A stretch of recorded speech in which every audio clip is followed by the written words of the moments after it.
Ayun po. Detalyado kasi napakaraming mga ginawa ko dyan, lalo yung mga tao-tao. 20,000 talaga yan. Sa mga iba pang mas simple lang konti, pwede 17,000 yan. Yun po ang presyo ko dyan kasi may mga papagawa. Wala akong tawad-tawad. Hindi ako kumikita sa katatawad-tawad nyo. Hindi na ako tatanggap ng papagawa tapos mambabarat lang kayo. Ayoko na. Wala akong kinikita sa totoo lang wala. Ganun talaga presyuhan yan. Kahit saan kayo magpatanong ng manggagawa ng ganyang kaganda. Kung nasanay kayo magpagawa sa iba, mura, sigurado ho, pangit yun.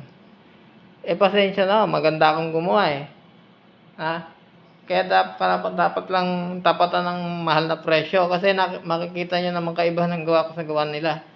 Nakipapangit gumawa.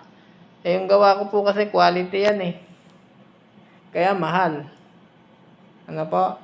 Wala nang tawad-tawad Pag po nakipag-arrange kayo sa akin, sa chat, sa messenger pa lang, isasarado natin ang deal. Ayoko nung pagdating sa dito, hihiritan nyo na naman ako na para na naman kayo ng bubudol-budol.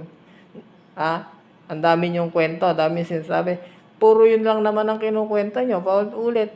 Hindi pwedeng sasabihin nyo sa akin lagi walang budget. Kalokohan yun. Unang-una, hindi mo ako tatawagin kung sasabihin mo lang pala walang budget. Doon pa lang nanloloko ka na. Huwag kayo sinungaling. Hindi ko na kayo pagbibigyan sa susunod Mahal ang presyo ko, dati pa. Okay? Hindi nyo mababago yun. Wala akong pakialam. Kung ayaw nyo pagawa, huwag nyo akong tawagin. Okay? Pag magpapagawa kayo sa akin, asahan nyo, mahal ang presyo. Okay? Thank you.